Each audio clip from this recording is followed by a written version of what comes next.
Hey, welcome back to Math with Patrick. It's April 22nd, and we are solving problem number 112 from the Daily Epsilon calendar. Looks like we know some stuff about A and B.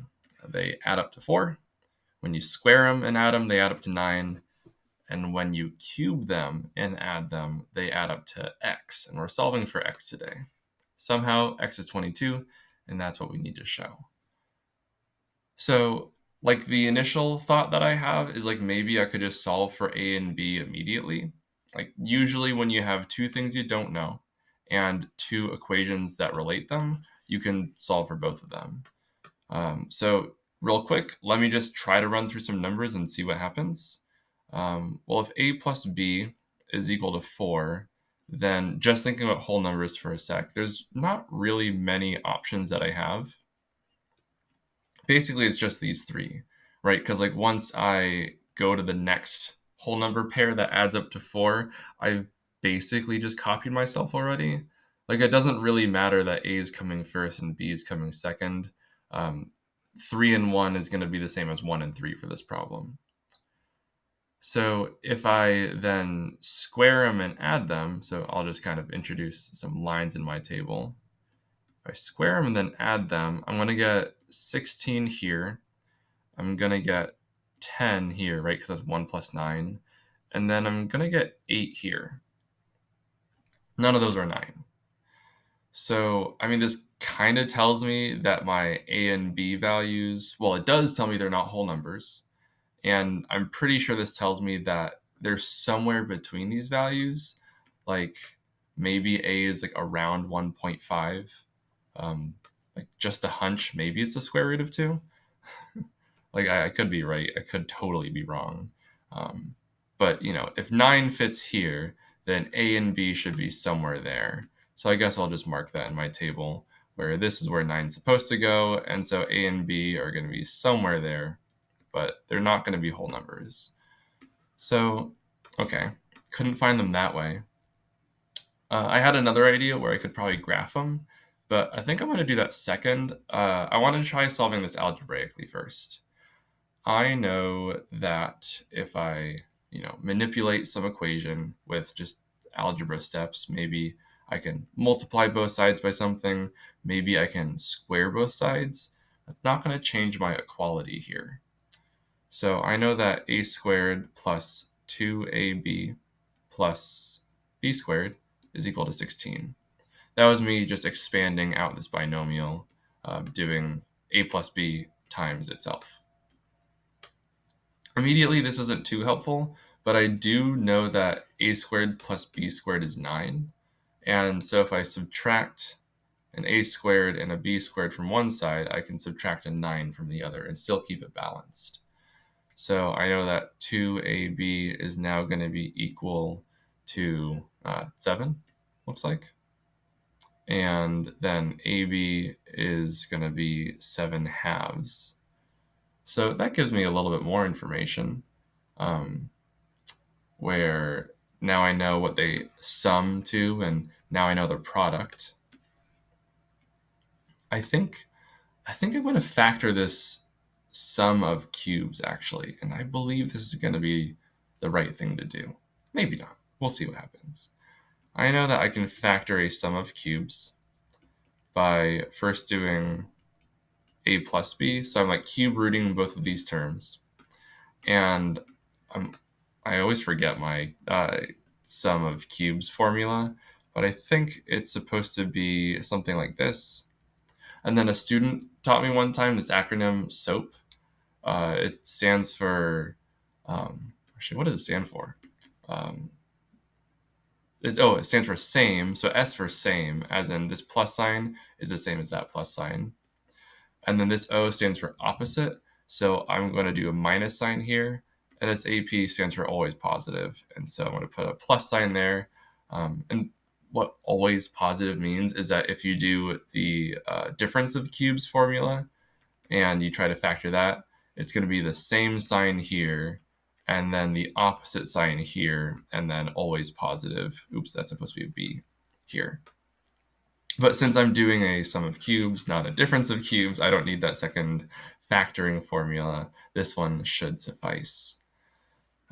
If you wanted to check on your own, you could distribute everything like this and then kind of collect up your like terms. There's going to be some nice cancellations and you'll get a cubed plus b cubed. Okay, now I could do some substitution. A plus b is 4, kind of just looking at that first equation at the top.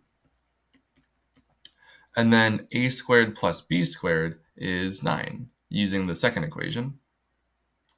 And then I found out that a times b is 7 halves, and so I'm going to put a 7 halves right here. And this number on the screen right now should be the number 22, because that's today's date. I think I'll distribute the 4. Like I was debating, like should I do the subtraction, then multiply? By distributing the 4 now, I'll get rid of this fraction, and to me that just feels a little bit better. I'm going to get 36 minus, and then 4 times 7 is 28.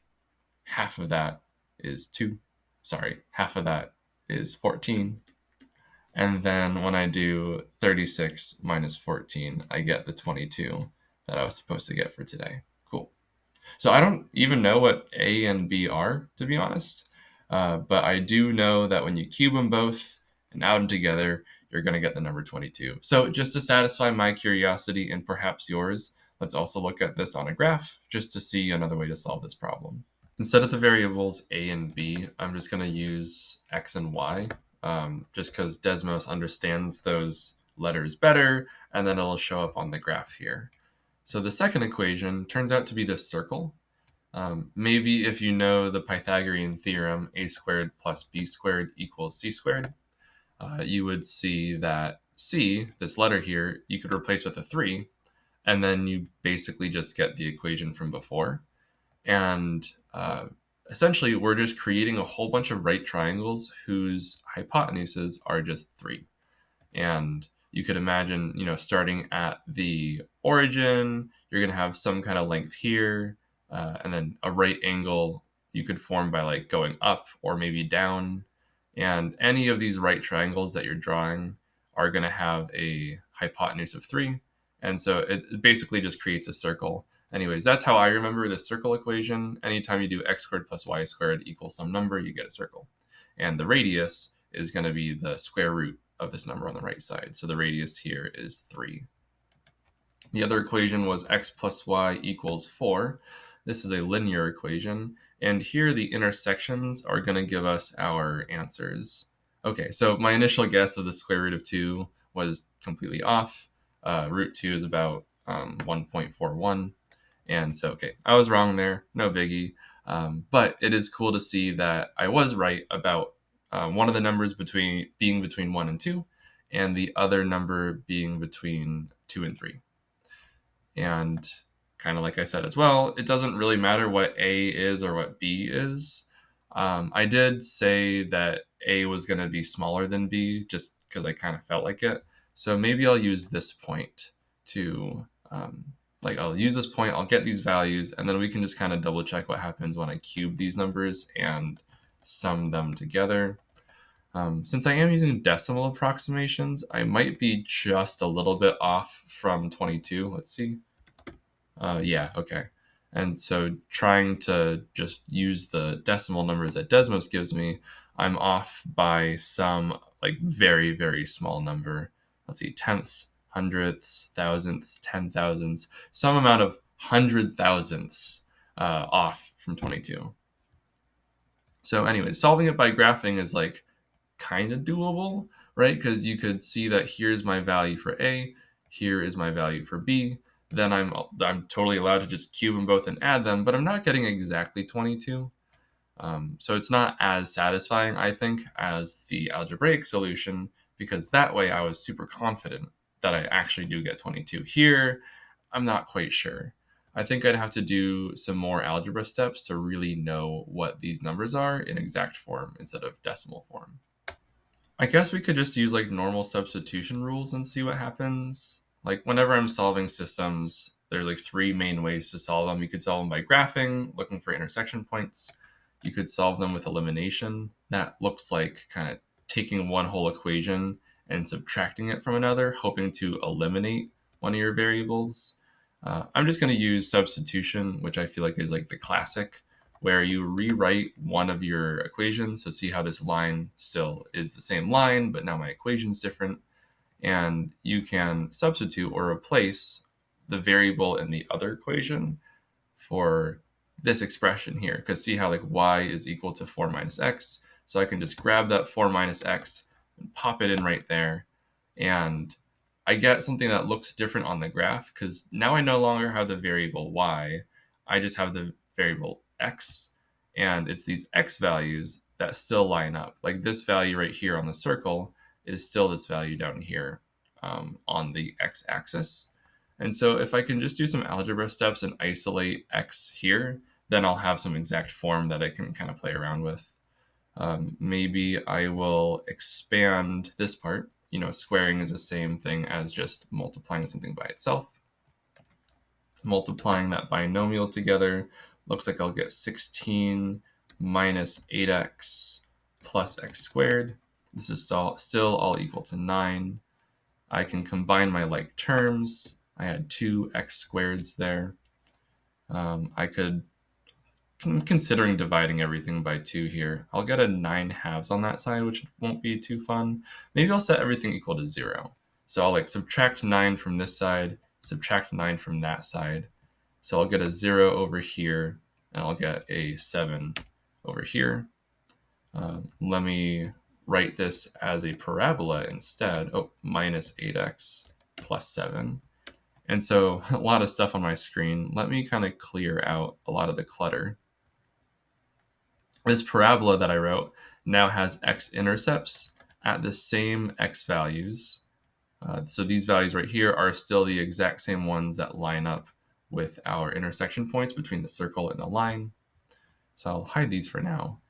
And with solving quadratics, lots of different ways you could do it. You could try to complete the square. You could use the quadratic formula. Maybe you could factor here.